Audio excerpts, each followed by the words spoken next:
नमस्कार दोस्तों, जागृति क्लासेज के ऑनलाइन प्रोग्राम में आप सभी का फिर से एक बार हार्दिक स्वागत है। हम लोग मूल अधिकार पढ़ रहे थे और उसमें आर्टिकल 21 तक हम लोग कंप्लीट कर चुके हैं। आज जो हमारा अगला टॉपिक है मूल अधिकार में, वो है आपका आर्टिकल 22 यानी कि अनुच्छेद 22। ठीक है, तो आर्टिकल 21 तक मैं उम्मीद कर रहा हूं कि आप लोग समझ गए होंगे बहुत अच्छे तरीके से कि क्या क्या प्रावधान इन आर्टिकल्स में किए गए हैं और उनका उल्लंघन करने पर या उनके ऊपर क्या क्या युक्तियुक्त निर्बंधन सरकार ने लगाए हैं, जिससे कि क्या होता है कि जो व्यक्ति के अधिकार होते हैं वो असीमित न हो जाएं, एब्सोल्यूट न हो जाएं। इसीलिए संविधान सभा ने क्या किया, उन कुछ आर्टिकल्स पर क्या लगा दिया, युक्तियुक्त निर्बंधन लगा दिए, रीजनेबल रेस्ट्रिक्शंस लगा दिए कि किन दशाओं में उन अधिकारों को सीमित या समाप्त किया जा सकता है। आज का जो आर्टिकल है ये आर्टिकल 21 से ही जुड़ा हुआ है, क्योंकि स्वतंत्रता के अधिकार का अंतिम आर्टिकल है ये। और अगर 21 को अच्छे तरीके से आप लोगों ने समझाया तो ही 22 अच्छे से समझ में आएगा। तो देखिए, इसकी जो भाषा है वो लिखी हुई है कि कुछ दशाओं में गिरफ्तारी और निरोध से संरक्षण। क्या है? कुछ दशाओं में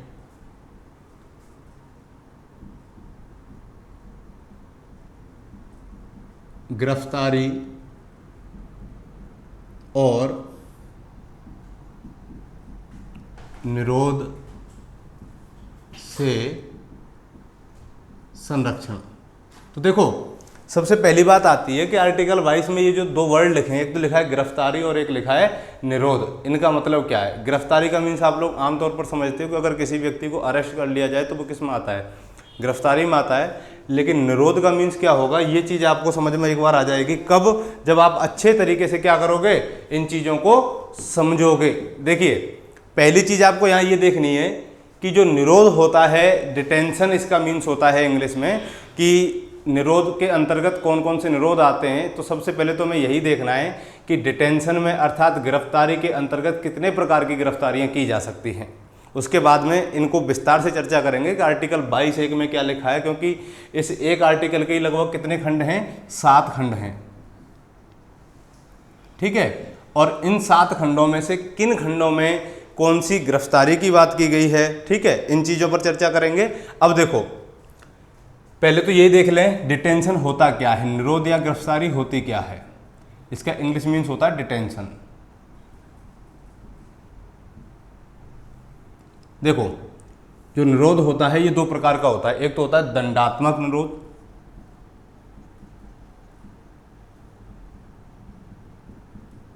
और एक होता है आपका निवारक निरोध।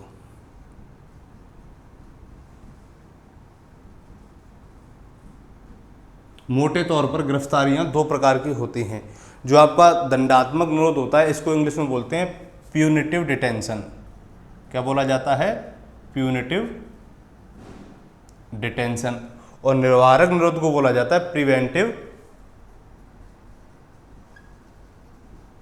डिटेंशन। ठीक है, तो देखो, दंडात्मक निरोध का मतलब होता है कि अगर किसी व्यक्ति ने कोई अपराध किया है और वो अपराध उसके ऊपर सिद्ध हो चुका है और उसके बाद में उसको गिरफ्तार किया जाता है, तो ये किसके अंतर्गत आता है? आपका दंडात्मक निरोध के अंतर्गत आता है। एक आता है आपका निवारक निरोध। निवारक निरोध का मतलब है कि किसी व्यक्ति को अपराध करने से रोकना। अर्थात अगर सरकार को या पुलिस को किसी पर यह शक हो जाए कि ये व्यक्ति समाज में कुछ बुरा कर सकता है, कोई अपराध कर सकता है, तो उसको अपराध करने से पहले ही क्या कर लेना, निरुद्ध कर लेना, वो क्या कहलाता है? आपका निवारक निरोध कहलाता है। इन दोनों में अंतर समझ में आया कि जो दंडात्मक निरोध है ये तो कब लागू हो रहा है कि जब व्यक्ति अपराध कर चुका है। कब लागू होगा?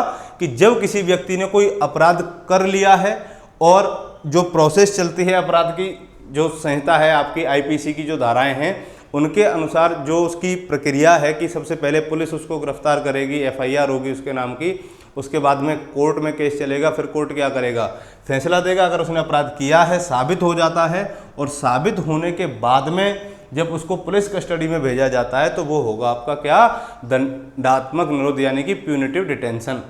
निवारक निरोध का मतलब है कि अगर कोई व्यक्ति अपराध कर सकता है और सिर्फ इस आधार पर उसको गिरफ्तार कर लिया जाए, निरुद्ध कर लिया जाए, तो ये क्या कहलाएगा? आपका निवारक निरोध। देखिए, 1975 में जब इमरजेंसी लगी थी आंतरिक अशांति के आधार पर इंदिरा गांधी के शासनकाल में, तो लगभग एग्जैक्ट संख्या तो क्लियर नहीं है, लेकिन लमसम में लगभग 40,000 लोगों को निवारक निरोध के अंतर्गत गिरफ्तार किया गया था, जिसमें सबसे पहले आपके जो थे लोक नायक के नाम से बिहार के सबसे फेमस नेता थे जयनारायण प्रकाश, जो जेपी आंदोलन का नेतृत्व कर रहे थे। उनको अटल बिहारी वाजपेयी, मोरारजी देसाई, लाल कृष्ण अडवाणी, बहुत प्रसिद्ध नेताओं को उस समय क्या किया गया था, निवारक निरोध के अंतर्गत गिरफ्तारियां की गई थी, और लगभग 40,000 के आसपास गिरफ्तारियां इस एक्ट के तहत की गई थी।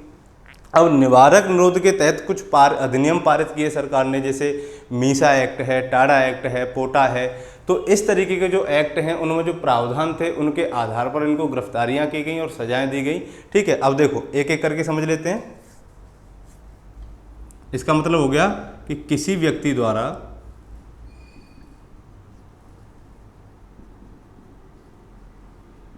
अपराध किए जाने, ठीक है, सबसे पहले वो क्या करेगा, अपराध करेगा, और फिर उसके बाद में जब वो अपराध सिद्ध हो जाएगा, किए जाने, वह सिद्ध होने पर कारावास में रखा जाना।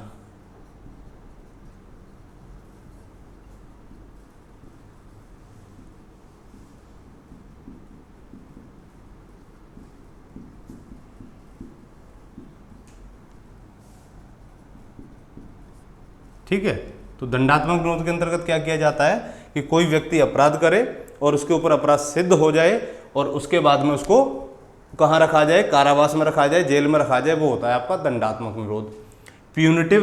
प्रिवेंटिव डिटेंशन का मीन्स होता है कि अपराध करने से पूर्व ही संदेह के आधार पर किसी की गिरफ्तारी क्या कहलाती है, निवारक निरोध कहलाती है।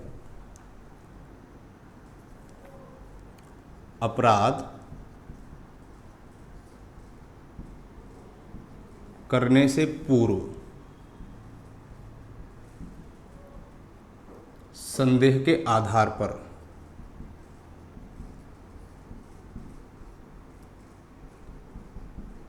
गिरफ्तार करना क्या कहलाता है आपका, प्रिवेंटिव डिटेंशन कहलाता है। अब देखो प्रिवेंटिव डिटेंशन की जो शर्त थी पहले वो ये थी कि निवारक निरोध के अंतर्गत अगर किसी व्यक्ति को गिरफ्तार किया गया है और इस व्यक्ति को कितने समय तक जेल में रखा जा सकता है, कारावास में रखा जा सकता है, तो 1975 यानी कि 78 तक जो उसकी अधिकतम अवधि थी वो थी 3 माह तक। यानी कि अगर निवारक निरोध के अंतर्गत किसी व्यक्ति को नज़रबंद किया गया है या गिरफ्तार किया गया है तो उसकी गिरफ्तारी कितने महीने तक हो सकती थी, 3 महीने तक उसको रख सकते थे। अगर 3 महीने से अधिक इसको रखना है तो 3 महीने से अधिक रखने के लिए क्या किया जाता था, एक सलाहकारी बोर्ड का गठन किया जाता था। अगर वो सलाहकारी बोर्ड इस तरीके की कोई रिपोर्ट सरकार को सौंपे कि इसको 3 महीने से ज़्यादा भी निरुद्ध किया जा सकता है तो ही उसको 3 महीने के बाद में निरुद्ध किया जाएगा। लेकिन मोरारजी देसाई ये समझ चुके थे 1975 की आंतरिक अशांति के आधार पर कि अगर इसकी अवधि को कम नहीं किया गया या निवारक निरोध के जो टफ प्रावधान हैं उनको कम नहीं किया गया तो हो सकता है कि कोई और सरकार आए और इस तरीके से लोगों को ज़बरदस्ती क्या करे, गिरफ्तारियां करवाए। तो उन्होंने जब महसूस किया कि क्या इस कानून को समाप्त कर दिया जाए, तो काफ़ी विचार विमर्श के बाद में ये हुआ कि उनको भी ये लगा कि नहीं, निवारक निरोध के अंतर्गत जो गिरफ्तारियां की जाती हैं ये भी ठीक है। क्यों? क्योंकि इस तरीके की जो गिरफ्तारियां हैं समाज में कुछ ऐसे असामाजिक तत्व रहते हैं जिनको गिरफ्तार करना आवश्यक हो जाता है बिना किसी कारण के, जिससे क्या होता है कि देश की एकता, अखंडता या जो सांप्रदायिकता देश में फैलती है, जातिवाद जो देश में फैलता है, नक्सलवाद जैसी समस्याएं देश में चल रही हैं, इनसे निपटने के लिए क्या किया गया, निवारक निरोध के प्रावधान को उन्होंने भी जारी रखा। बस इसमें थोड़ा सा लचीलापन ये आ गया कि उन्होंने एक जो एक्ट पारित किया था, सब लोग जानते हैं 1978 में 44वां कॉन्स्टिट्यूशन अमेंडमेंट हुआ था 1978 में, और इसके तहत जो 2 माह की अवधि थी, निवारक 3 माह की जो अवधि थी, इसको कम करके यानी कि अब इसकी अधिकतम अवधि कितनी हो गई, अब इसको 2 माह कर दिया गया कि 2 महीने तक किसी व्यक्ति को निवारक निरोध के तहत गिरफ्तार किया जा सकता है, रखा जा सकता है। अगर इससे अधिक उसकी गिरफ्तारी की जाती है, अधिक समय तक उसको रखा जाता है, तो उसके लिए एक सलाहकार बोर्ड का गठन होगा और उस सलाहकार बोर्ड में उच्च न्यायालय के न्यायाधीश होंगे, और वो न्यायाधीश तय करेंगे कि किस तरीके से, या हो सकता है कि जो न्यायाधीश की योग्यता जिन व्यक्तियों में होगी वो भी उसमें शामिल हो सकते हैं, लेकिन शर्त ये थी कि जो सलाहकारी बोर्ड होगा उसमें उच्च न्यायालय का एक तो न्यायाधीश होगा ही होगा। ठीक है, तो इसके अंतर्गत पहले 3 माह थी, उसके बाद में इसको 2 माह कर दिया गया, और 2 महीने के बाद में अगर उसको इससे अधिक समय के लिए रखा जाता है तो उसके लिए सलाहकारी बोर्ड का गठन होगा। और अगर सलाहकारी बोर्ड इस तरीके के कोई आशय या इस तरीके की कोई रिपोर्ट देता है, इस तरीके का कोई प्रस्ताव पेश करता है कि नहीं इस व्यक्ति को 2 माह से भी आगे रखा जा सकता है, तो क्या किया जाएगा, उसको 2 माह से ऊपर रखा जाएगा। एक चलता है आपका मोटे तौर पर, अगर गिरफ्तारी में एक और आती है जिसे हम बोलते हैं विचाराधीन निरोध, अंडर ट्रायल, उसको भी एक बार समझ लीजिए। अगर इस आधार पर देखें तो 3 प्रकार का निरोध हो जाएगा। विचाराधीन का मतलब है कि किसी व्यक्ति पर केस चल रहा है और वो केस साबित नहीं हुआ है कि उसने जो अपराध किया है वो सिद्ध नहीं हुआ है, लेकिन उसको शक के आधार पर गिरफ्तार किया गया, यानी कि जो साक्ष्य उस समय मिले, मान लीजिए कहीं अगर कोई मर्डर हुआ और उस मर्डर के स्थान पर किसी व्यक्ति के साक्ष्य मिल जाए, तो वो क्या है कि कोर्ट जब तक केस में चलता है, यानी कि इसे बोलते हैं अंडर ट्रायल डिटेंशन। ठीक है, तो इसमें क्या होगा कि किसी व्यक्ति पर अभी अपराध सिद्ध नहीं हुआ है, अपराध सिद्ध होने से पहले ही, यानी कि जब अपराध सिद्ध हो, शक के आधार पर किसी को क्या कर लिया गया, गिरफ्तार कर लिया कि हाँ इस हो सकता है कि ये व्यक्ति अपराधी इसमें हो, यानी कि जो अपराध है वो हो चुका है, लेकिन ये अभी कंफर्म नहीं हुआ है कि इसी व्यक्ति ने अपराध किया है या किसी और व्यक्ति ने अपराध किया है। मामला फिर कहाँ जाता है, कोर्ट में जाता है, और कोर्ट में फिर जो प्रोसेस चलती है उसे बोला जाता है विचाराधीन या अंडर ट्रायल डिटेंशन। इसके अंतर्गत क्या होगा, जब अगर किसी व्यक्ति पर अपराध सिद्ध हो जाए कि नहीं इसी ने किया है, तब उसको क्या किया जाता है, दंडात्मक निरोध के अंतर्गत फिर से कारावास की सजा सुना दी जाती है। लेकिन भारत में जजेज की संख्या कम है, तो कई व्यक्ति तो बेचारे जो अपराध उन्होंने किया है वो इतना बड़ा नहीं है कि अगर उसकी सुनवाई सही टाइम पर हो जाती तो हो सकता है कि जो उसने, जैसे मान लीजिए केस चला, किसी केस की सज़ा है 7 साल, और 7 साल वो बेचारा पहले से ही जेल में काट चुका है, लेकिन अभी कोर्ट में मामला चल रहा है, तारीख पे तारीख चल रही है, साबित हो नहीं पाया है, तो 7 साल वो पहले ही जेल में काट चुका है, उसके बाद में 7 साल की ही सज़ा उसको कोर्ट के द्वारा सुनाई जाती है। तब ऐसी परिस्थिति में क्या होता है कि कोर्ट देखता है कि हाँ भाई इस व्यक्ति ने पहले ही 7 साल का समय जेल में गुजार लिया है, तो अब इसको बरी कर देते हैं, तो उसको उस समय बरी कर दिया जाता है। हाँ, फिर ये भी देखा जाता है कि अगर 7 साल का समय उसका नहीं हुआ है तो जितने समय वो जेल में रहा है उसको 7 साल में से कम करके और उतनी ही सज़ा उसको सुना दी जाती है। ठीक है, तो ये जो विचाराधीन होता है इसके अंतर्गत भी कई व्यक्तियों की गिरफ्तारियां की जाती हैं, लेकिन मुख्य तौर पर जो निरोध होगा वो कितने प्रकार का होगा, 2 प्रकार का होगा। अगर ये दोनों कॉन्सेप्ट आपकी समझ में आ गए हैं तब हम आर्टिकल पर पहुंचते हैं, क्योंकि इनको समझाना यहाँ इसलिए ज़रूरी था कि इस आर्टिकल की जो भाषा है वो तभी समझ में आएगी। ठीक है,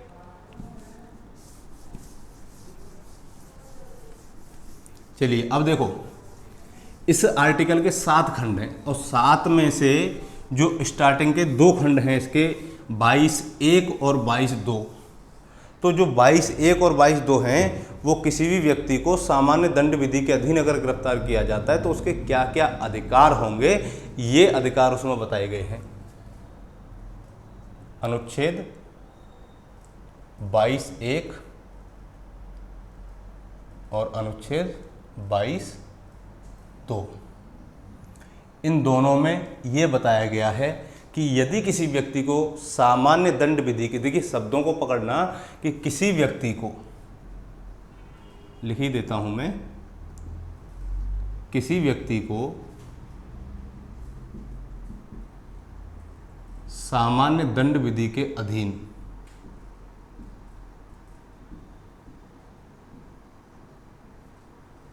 क्या किया जाता है, गिरफ्तार करने पर उसके क्या क्या अधिकार होंगे,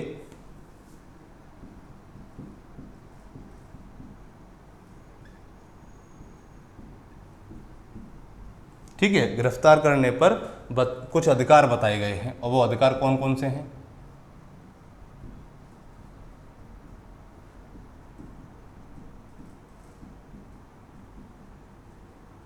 ठीक है, देखो इसके अंतर्गत जो उसका पहला अधिकार होगा वो ये होगा कि सबसे पहले तो उसको ये अधिकार है कि उसको जिस कारण से गिरफ्तार किया जा रहा है वो उस कारण को जानने का हकदार है, यानी कि उसे अपनी गिरफ्तारी का कारण जानने का अधिकार होगा। गिरफ्तारी का कारण जानने का अधिकार,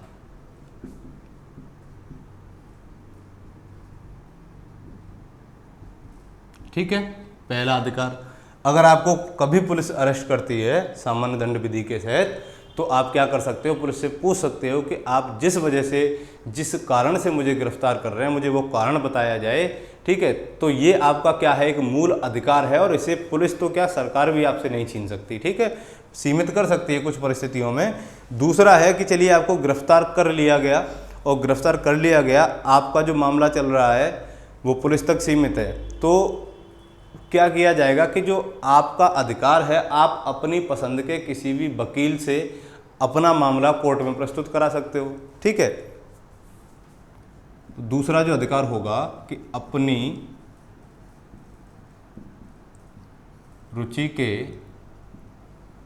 वकील से कोर्ट में मामला प्रस्तुत कराने का अधिकार।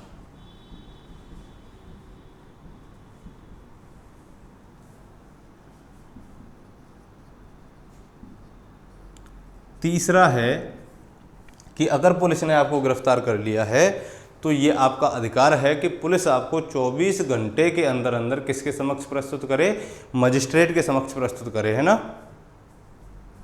24 घंटे के अंदर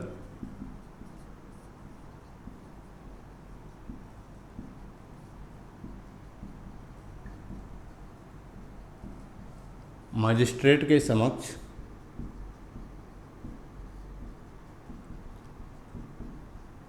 प्रस्तुति का अधिकार।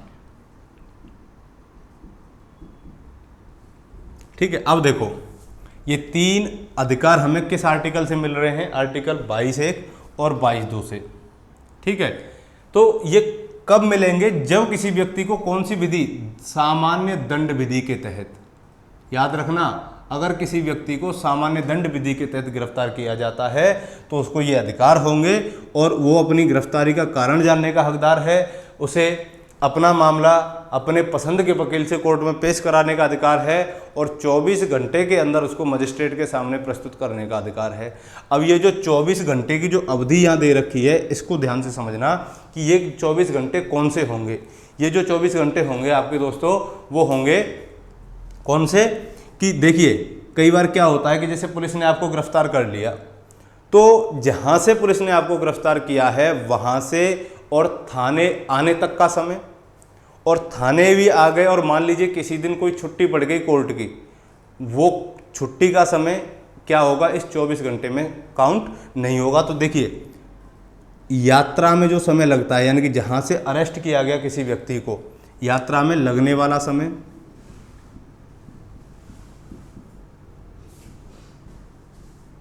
और अवकाश,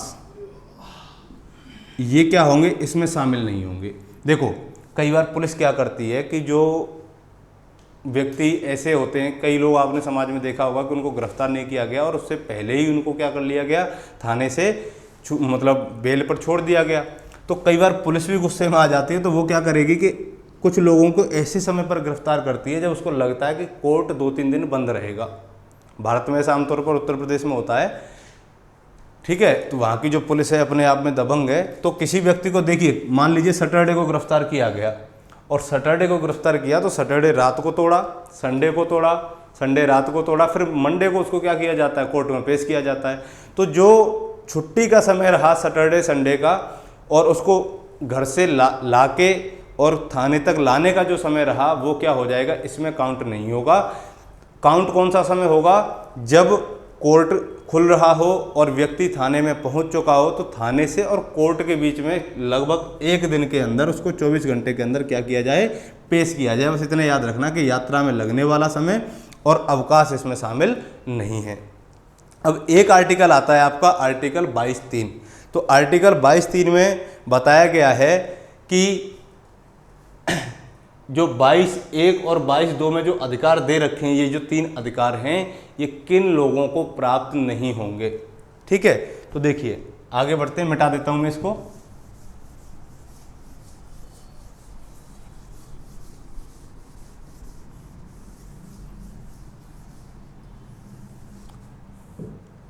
देखिए अनुच्छेद 22(3) और इसमें लिखा हुआ है कि अनुच्छेद 22(1) और 22(2) में जो अधिकार दिए गए हैं वो निम्न व्यक्तियों को प्राप्त नहीं होंगे। तो देख लीजिए इसकी भाषा, अनुच्छेद 22(1) व अनुच्छेद 22(2) में प्रदत्त यानी कि दिए गए अधिकार निम्न व्यक्तियों को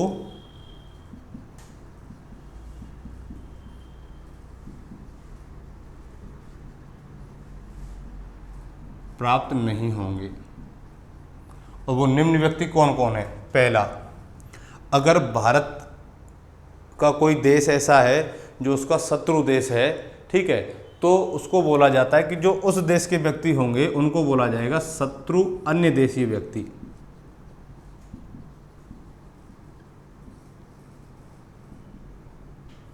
ठीक है। दूसरा है निवारक निरोध के अंतर्गत, अभी आपने समझा था निवारक निरोध क्या है। निवारक निरोध विधि के अधीन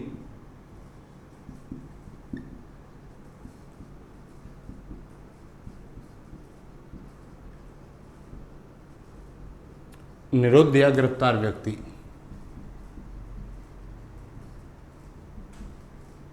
इन दोनों को ये अधिकार प्राप्त नहीं होंगे। ये चीज आपकी समझ में आ गई होगी कि इसमें क्या दे रखे हैं, जो 3 अधिकार दे रखे हैं कौन कौन से। एक तो वही कि अपने गिरफ्तारी का कारण जानने का अधिकार होगा, दूसरा अपनी पसंद के वकील से मामला प्रस्तुत कराने का अधिकार, और तीसरा कौन सा था, 24 घंटे के अंदर मजिस्ट्रेट के समक्ष प्रस्तुत कराने का जो अधिकार है वो इन 2 लोगों को प्राप्त नहीं होंगे। जैसे शत्रु अन्य देशी व्यक्ति की अगर हम बात करते हैं तो जैसे एक एग्जाम्पल ले लेते हैं पाकिस्तान का। तो पाकिस्तान भारत की लिस्ट में हमेशा कैसा देश रहा है, शत्रु देश रहा है।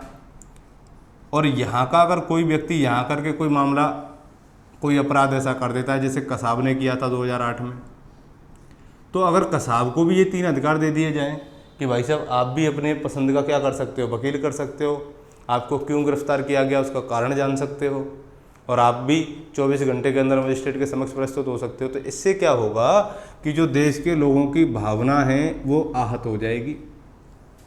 इनको तो चलिए मान लिया कि निवारक निरोध के अंतर्गत ये अधिकार इसलिए नहीं दिए गए क्योंकि ये तो अपराध कर सकते थे, कुछ समय बाद इनको छोड़ दिया जाएगा। लेकिन शत्रु अन्य देशी व्यक्तियों को इसलिए नहीं दिए जाते ये अधिकार क्योंकि हो सकता है कि वो देश की एकता और अखंडता को नुकसान पहुंचाने के लिए आए हों। ठीक है, तो ये था आर्टिकल 22(3) और एक आर्टिकल और बचा इसमें, आर्टिकल 22(4) से लेकर के अनुच्छेद 22(4) से 22(7) तक। तो 22(4) से लेकर के 22(7) तक के जो पार्ट हैं वो दे रखे हैं आपके निवारक निरोध से संबंधित, निवारक निरोध। ठीक है, तो ये बात आप याद रखना, ये हो गया आपका आर्टिकल 22। इसके बाद में जो हमारा अगला मूल अधिकार आता है वो आता है शोषण के विरुद्ध अधिकार। ठीक है, कई बच्चे बोलते हैं कि शोषण का अधिकार, तो शोषण का अधिकार नहीं होता है क्योंकि शोषण का अधिकार भारत में अब किसी के पास नहीं है। चाहे कोई कितना ही बड़ा करोड़पति हो, कितना ही बड़ा अधिकारी हो, कोई किसी व्यक्ति का शोषण नहीं कर सकता। अर्थात अगर किसी व्यक्ति का शोषण होता है तो वो उसके विरुद्ध उसको अधिकार मिला हुआ है, और उसके अंतर्गत क्या क्या प्रावधान किए गए हैं, सरकार ने क्या प्रावधान किए हैं, इन चीज़ों को समझते हैं एक बार। देखो,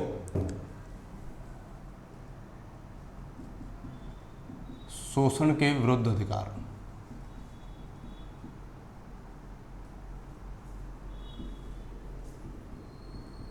और शोषण के विरुद्ध अधिकार का जो उल्लेख है वो किया गया है आपका अनुच्छेद 23 में और 24 में। इनको एक बार समझ लेते हैं अच्छे से। देखो, अनुच्छेद 23 की जो भाषा है, अनुच्छेद 23 कहता है कि मानव के दुर्व्यापार, बेगार और बलात् श्रम का प्रतिषेध एक बार देख लेते हैं आर्टिकल 23 को, फिर एक एक करके इन शब्दों को समझेंगे। अनुच्छेद 23, अनुच्छेद 23 की भाषा है मानव के दुर्व्यापार, बेगार और बलात् श्रम का प्रतिषेध।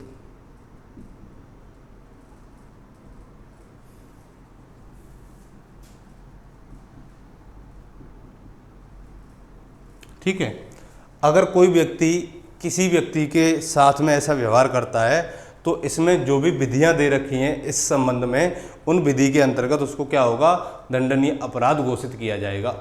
तो सबसे पहले तो हमें यही देखना है कि मानव का दुर्व्यापार क्या होता है, बेगार क्या है, बलात् श्रम क्या है, क्योंकि जब तक आप इन शब्दों का अर्थ नहीं समझोगे तब तक क्या होगा, ये आर्टिकल भी समझ में नहीं आएगा। तो देखो, मानव का जो दुर्व्यापार है, इस शब्द को अगर आपको समझना है तो इसके अंतर्गत बहुत सारी चीज़ों को समेट दिया गया है। इसका इंग्लिश में मीन्स होता है ह्यूमन ट्रैफिकिंग। मूवियों में आप लोग देखते होंगे कि किस प्रकार से लोगों को बेचा जाता है दूसरे देशों में, लड़कियों को किडनैप करके उनको दूसरे देशों में भेजा जाता है और वेश्यावृत्ति जैसे कामों में उनको भेजा जाता है। ठीक है, तो मानव का जो दुर्व्यापार है, इसमें देखो दास प्रथा है।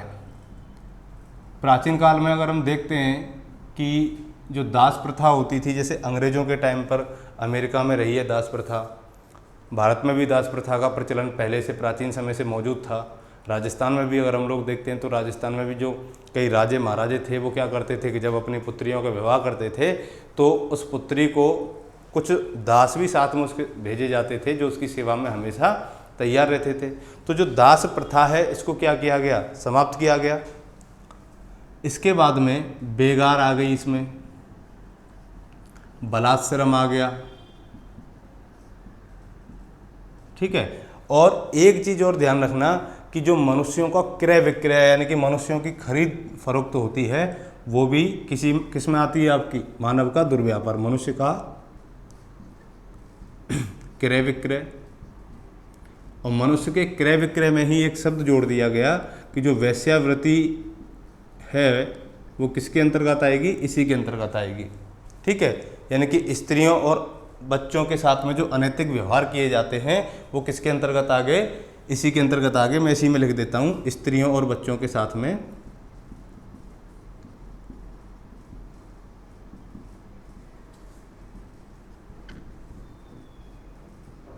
अनैतिक व्यवहार, यानी कि नैतिक रूप से सही नहीं हो। ठीक है, तो ये आ गया। जैसे एक और शब्द हम जोड़ देते हैं यहाँ पर, बंधुआ मजदूरी।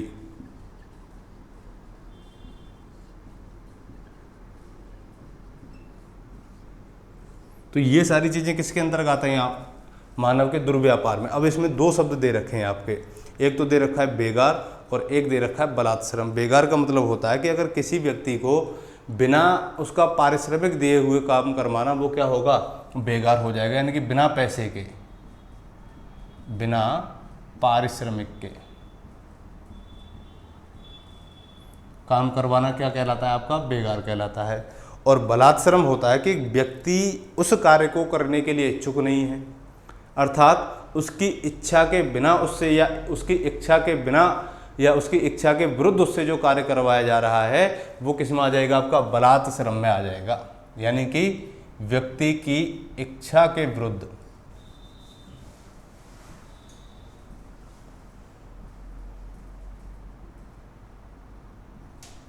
कार्य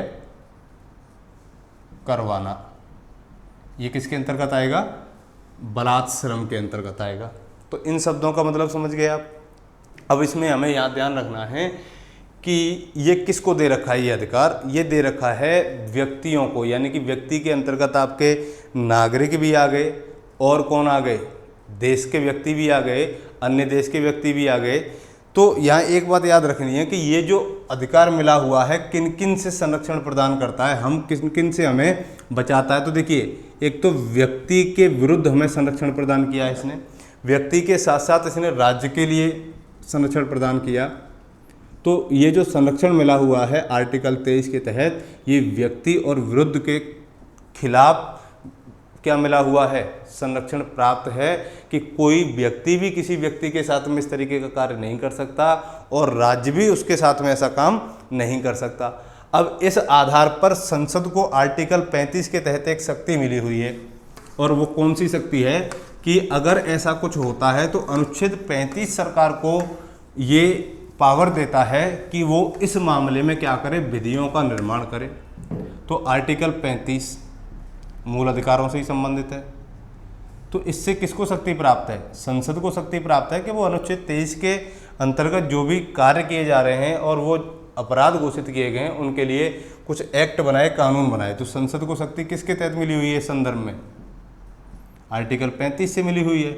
और आर्टिकल 35 के तहत संसद ने कुछ नियम बनाए, इससे संबंधित कुछ कानून बनाए। उन कानूनों का कुछ नाम मैं लिख देता हूँ यहाँ पर। एक तो है आपका अनैतिक दुर्व्यापार निवारण अधिनियम। इसका प्रयोग करते हुए सरकार ने क्या किया, अनैतिक दुर्व्यापार निवारण अधिनियम, ठीक है। ये अधिनियम पारित किया गया था 1956 में। इसके बाद में एक और आया बंधुआ मजदूरी,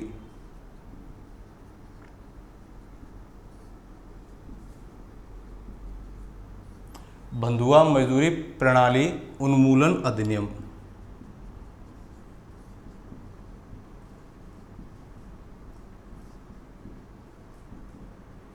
ठीक, ये आया था आपका इसके 20 साल बाद में 1976 में। तो संसद ने अपनी शक्ति का प्रयोग करके इस संदर्भ में कुछ कानून बना दिए। तो ये तो हुआ आपका आर्टिकल 23। अब शोषण के विरुद्ध अधिकार के अंतर्गत ही एक अनुच्छेद और बचा है हमारा, अनुच्छेद 24। इसको भी देख लेते हैं।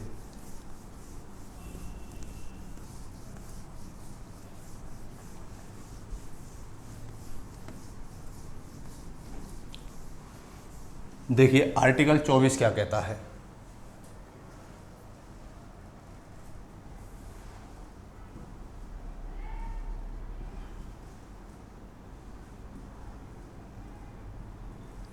अनुच्छेद 24 कहता है कि कारखानों आदि में बालकों के नियोजन पर प्रतिबंध।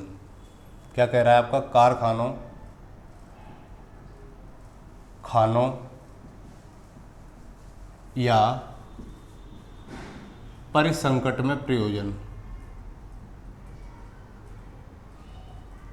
प्रयोजन आदि में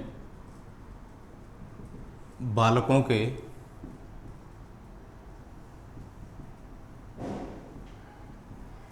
नियोजन पर प्रतिबंध।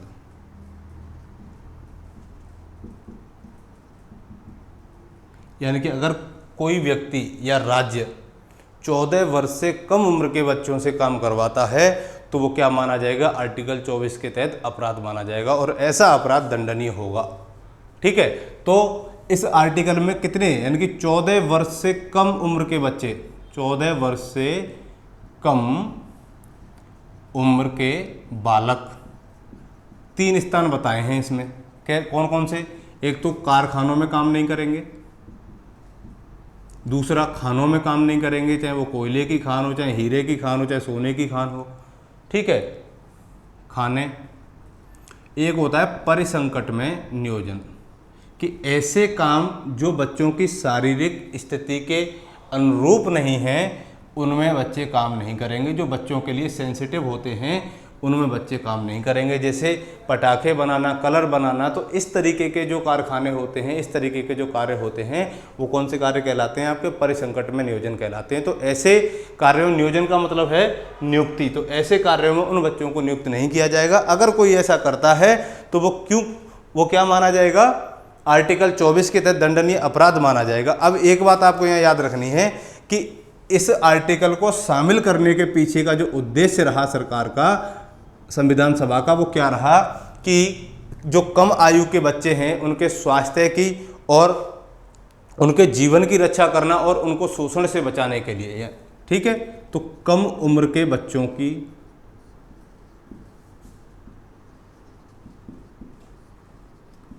स्वास्थ्य, ठीक है, इसके साथ में शोषण, स्वास्थ्य की रक्षा करना, दूसरा शोषण से बचाना और तीसरा जीवन की रक्षा करना।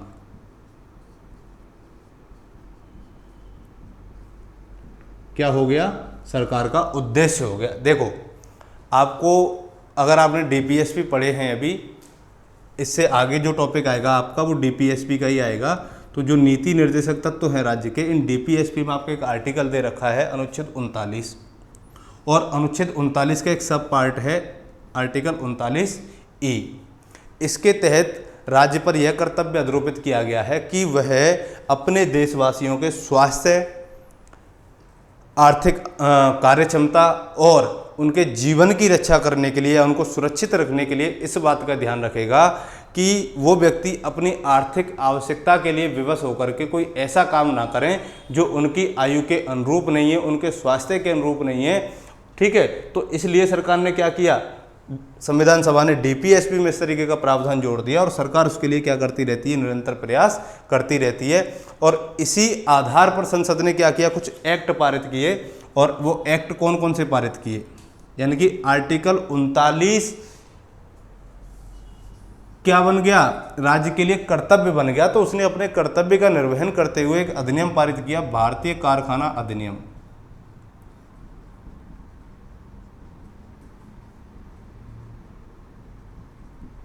तो भारतीय कारखाना अधिनियम में कुछ रूल्स बताए गए हैं। ये अधिनियम पारित हुआ था आपका 1948 में। इसके बाद में एक और एक्ट आया, बागान श्रम अधिनियम।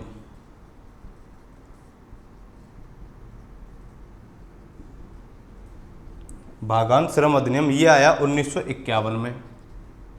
ठीक है, इसके बाद में खान अधिनियम, माइनिंग एक्ट 1952 में, और एक बाल श्रम प्रतिषेध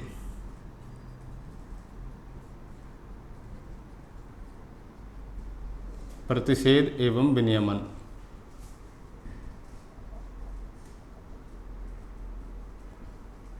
अधिनियम 1986। और इसको बाद में 2016 में क्या किया गया है, संशोधित किया गया है। संशोधन के बाद में और इस एक्ट के तहत जो सजा का प्रावधान है कि अगर कोई व्यक्ति इसका उल्लंघन करता है तो उसको 1 से लेकर के 6 माह से लेकर के 2 वर्ष तक की तो सजा होगी, और जो आर्थिक दंड है वो हो गया आपका 20,000 से लेकर 60,000 तक, कि 20,000 से लेकर के उस व्यक्ति से 60,000 या 50,000 उससे जुर्माना भुगता जाएगा।